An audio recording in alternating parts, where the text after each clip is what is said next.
In this video, we'll go over some basics about Photoshop's brush style tools. If you're following along, open this image from the downloadable practice files for this tutorial. There are a number of tools other than just the brush tool that use brush tips. For example, the clone stamp tool, the eraser tool, the dodge tool, and more. So even if you don't do illustration in Photoshop, this video is relevant for you. One thing those tools have in common is they have a brush picker in their options bar where you go to choose the brush tip and set its size and hardness for the tool. So let's take a minute to go over what the brush pickers offer. Let's select the brush tool, and then let's go up to the options bar and click on the icon that looks like a brush tip. That opens this window called the brush picker.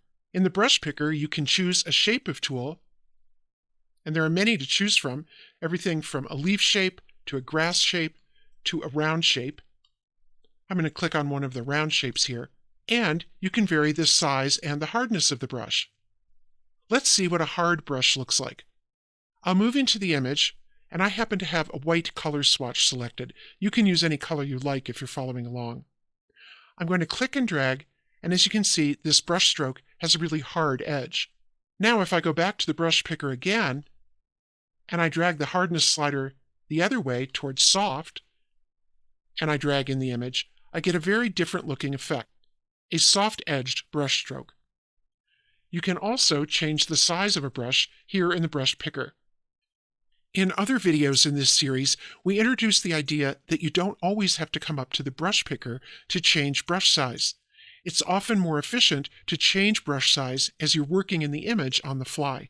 If I move into the image and I press the left bracket key, which is the key just to the right of the P key on most keyboards, each time I press, my brush tip gets smaller by a set percentage.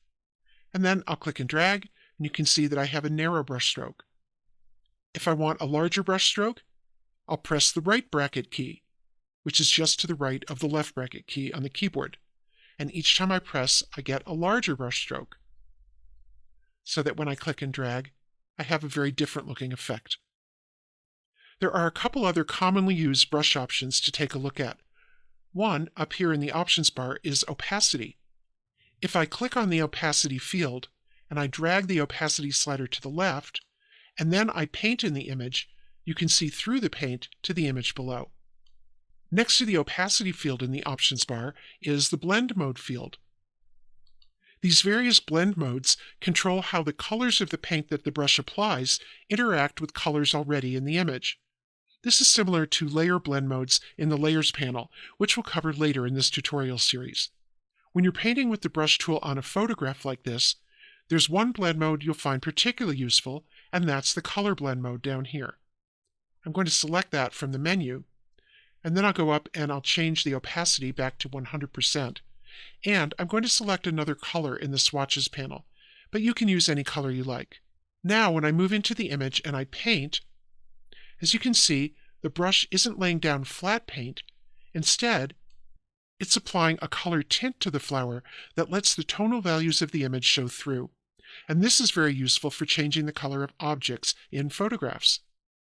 To finish this off, I'm going to go up to the File menu, and I'm going to choose Revert, which takes the image all the way back to the way it looked at the beginning of this video. Let's select the Quick Selection tool in the Tools panel, and then move over the flower and click and drag to quickly select it. Then go back and get the brush tool again, move into the image, and press the right bracket key a few times to make your brush tip big. Then click and drag, and you don't have to be careful about where you're painting, because the selection limits the area where the paint is laid down. Finally, press Command-D on the Mac or Control-D on Windows to deselect. So that's a quick and easy way to change the color of an image in a photograph using the brush tool and the color blend mode. So that's a look at some basics about brush style tools. Brushes and color are topics that go hand in hand. Next, we'll take a deeper look at choosing and using colors. There are a number of tools and features in Photoshop that apply color. Everything from the brush tool, to the type tool, to the shape tool, to the fill command under the edit menu, and more. The primary color that most of those use is stored down here at the bottom of the Tools panel, in this box, the Foreground Color box. There are a number of different ways to set the foreground color, which we'll be looking at later in this tutorial. For now, let's use a simple way, the eyedropper tool, which is located here in the Tools panel. I'll select that tool, and then I'll move into the image and I'll click on a color, like this orange, and that sets the foreground color to orange. So now if I go to the brush tool, or any other tool that applies color, and I use that tool, it makes use of that foreground color. There's a background color box too. Mine happens to be white at the moment. That comes into play less often than the foreground color. For example, the background color is used as a secondary color for the gradient tool, a tool that lets you draw a gradual blend of color from the foreground to the background color. Another use of the background color is just to have another color handy so you can quickly switch to another color when you're doing something like painting. To switch between the foreground and background colors, click the double-pointed bent arrow just above the color boxes. Now I'll go back to the eyedropper tool, and I'll click on another color in the image. And that sets the new foreground color. So now I have red as my foreground color and orange as my background color.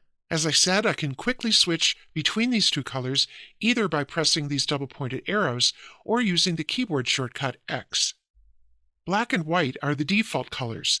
If you ever need to get back to those colors quickly, press D on your keyboard. And the foreground color is now black and the background color white.